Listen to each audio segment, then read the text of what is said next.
Hello guys and welcome to our newest video on Thinkable TV. Today we're going to discuss the top 5 entities in the Marvel Universe. So, let's get to it. Starting from number 5, we have the Heart of the Universe. It first appeared in 2003 in the comic Marvel Universe The End, number 2. The Heart of the Universe belongs to Earth 4321. Most of the Heart of the Universe's history is unknown, but it is known that it is virtually omnipotent and was able to take on all the cosmic beings, the Living Tribunal included, during the Infinity War events, and was the reason that Thanos was able to reach his goal. However, it was supposedly destroyed once Thanos brought the universe back into existence. On to number 4, we have Molecule Man. He first appeared in Fantastic Four number 20 in November 1963 and was created by Stan Lee and Jack Kirby. His real name is Owen Reese. Owen Reese originally had the ability to mentally manipulate molecules, allowing for a variety of effects, such as the creation of force fields, energy beams, and hyperspace portals. However, Reese later gained the power to warp reality itself on a multiversal scale. Originally, he subconsciously imposed mental blocks on himself which prevented him from affecting organic molecules, which has since been overcome. He was also dependent on using a steel rod, which he called a wand, to focus his powers but subsequently learned how to direct his powers without it. On to number 3, we have the Beyonder. Created by writer Jim Shooter and artist Mike Zeck, the Beyonder first appeared in Secret Wars number 1 in May 1984. Is an unseen, nearly omnipotent being who kidnapped the heroes and villains of the Marvel Universe and had them do battle on one another on a planet called Battleworld. The character later appeared in a more antagonistic role in the 1985 sequel Secret Wars 2, in which he took human form and threatened to destroy the Marvel multiverse. Although he first took on a physical, humanoid form in Secret Wars number 2, it was in Secret Wars 3 that he took on the permanent form in which he remained for the rest of his existence, that of a Caucasian human male with curly black hair. Although the character met his demise at the end of Secret Wars 2, he has subsequently appeared in stories well into the 2000s, although in greatly diminished form. The Beyonder is an infinite dimensional entity and was originally portrayed as the most powerful being in the Marvel Universe, and as the be-all and end-all of the Beyond realms. He took human form to better understand the nature of human beings. The narration stated that he possessed power millions of times greater than the entire multiverse combined, and that a regular universe was a drop of water in the ocean compared to the Beyond realm. The Beyonder proved capable of destroying and recreating the abstract entity known as death across the multiverse, although it extremely exerted and weakened him to do so. However, even in this state, he was capable of easily sending a horde of demons back to hell with a wave of his hand. And at number 2, we have the Beyonders. The Beyonders are a near omnipotent alien race from a dimension outside the multiverse. They first came to the attention of Earthlings when they hired the alien Sphinxor to steal Counter-Earth for their Museum of Curiosities. Their dimension was last revealed to be the power source of the cosmic cubes, sentient cosmic cubes including Cubic, the Shaper of Worlds, and the Beyonder. The Beyonders commissioned the New World to create the Savage Land and created the Forteskins to be colonizers. As part of their biggest experiment yet, the Beyonders created a singularity across the multiverse, the Molecule Man. They created it as a bomb that would destroy its respective universe if it died. The Beyonders planned to set off the death of the Molecule Man simultaneously across every reality and witness the simultaneous destruction of the multiverse. However, Rabban Alal opposed them.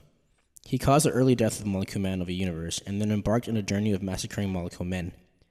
10 years after Rabban Alal began his journey, the Beyonders realized something was wrong with their experiment. They created the Mapmakers and the Sadir Maris to chart worlds where the Molecule Men had died. Marking the movements of Rabban Alal's disciples, the Black Swans, seeding sacrifice worlds, and persevering future incursion worlds. Soon after being hunted down by the Avengers, the Illuminati sent Yellow Jacket on a mission across the multiverse to find Rabban Alal. 8 months later, Pym returned. Having found the Beyonders, Yellow Jacket had finished the Beyonders as they had annihilated the Celestials, Eternity, Infinity, Lord Chaos, Master Order, the In-Betweener, and finally the Living Tribunals across all the multiverse. Later on, the Beyonders killed all of the multiversal Avengers when they tried to find them. Rabban Alal later tried to confront the Beyonders a last time, but his failed attempt ended up in the reduction of the remaining surviving universes from the incursions from thousands to barely more than 2 dozen. The Beyonders were killed by Rabban Alal at an unspecified date using the various Molecule Men across the multiverse and detonating them. He later absorbed their powers and created Battleworld. The Beyonders were universally adaptive and harmonically transitional, and they were not constrained by space or energy or anything within the realm of reason. The forms they took were manifestations making them solid states that contained their very essence. They were able to create whole universes and gave ideas form.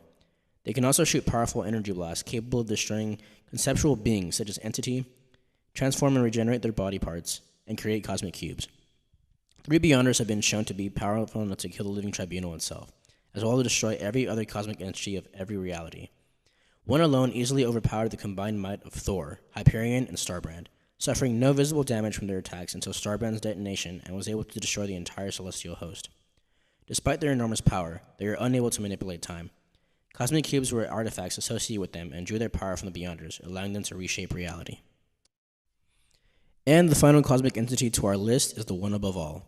Apparently responsible for the existence of all life in the multiverse and possibly beyond, the One Above All is the master and sole superior of the Cosmic Overseer, an arbitrator known as a living tribunal, who faces embodying equity, vengeance, and necessity respectively, are in perfect alignment with one another as it passes judgment. When the pregnant Susan Storm feared for her husband's possible death at the hands of the all-powerful Silver Surfer, Uatu the Watcher tells her that there is only one being that is truly all-powerful, and that his only weapon is love. During an encounter with the Sorcerer Supreme Dr. Strange, the cosmic entity Eternity tells Strange, "I and my brother Death compromise all your reality, mystical. Neither he nor I are God, for God rules all realities." When Thor once compared himself and Odin to various other gods and abstract beings in terms of power, he notes, "And 'tis said that a being, called the Living Tribunal, the final judge, hath the power to enforce his pawn on cosmos he doth judge. And 'tis said his power is supreme in all the multiverse. Even I, son of one of the mightiest of all gods, find it impossible to conceive such levels of power.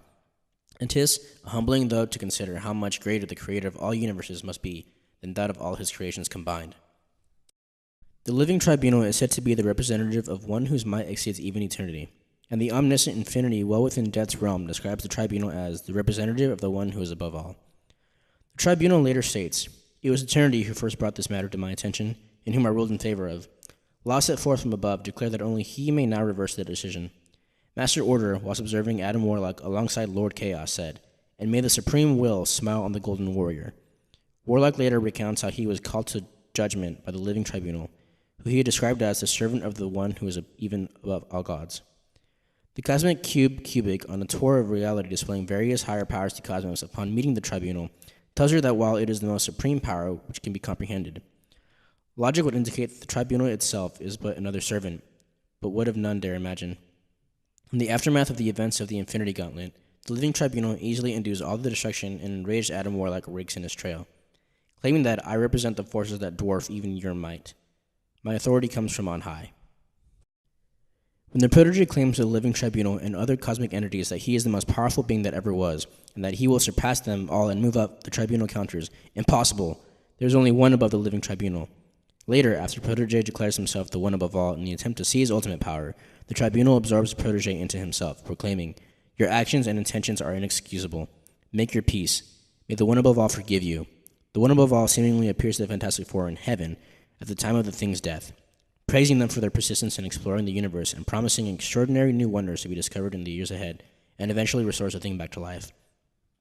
A grieving Peter Parker is encouraged by the one above all, disguised as an elderly homeless man, to keep faith when his Aunt May lay close to death. When a bartender asked the demon Mephisto whether the Living Tribunal had created the Infinity Embassy was actually God, Mephisto responds, "No, he's not God. He's just the biggest kid in all the playgrounds. And if he knows the principle, he's not exactly chatty about it." As a supreme being within the multiverse, the one above all is omnipotent, omnipresent, and omniscient, and is above all cosmic powers and abstract entities, even the Living Tribunal. And that's it for today, guys. If you enjoyed the video, make sure to subscribe, hit the like, and ring the bell to get notifications for our newest videos. See you next time.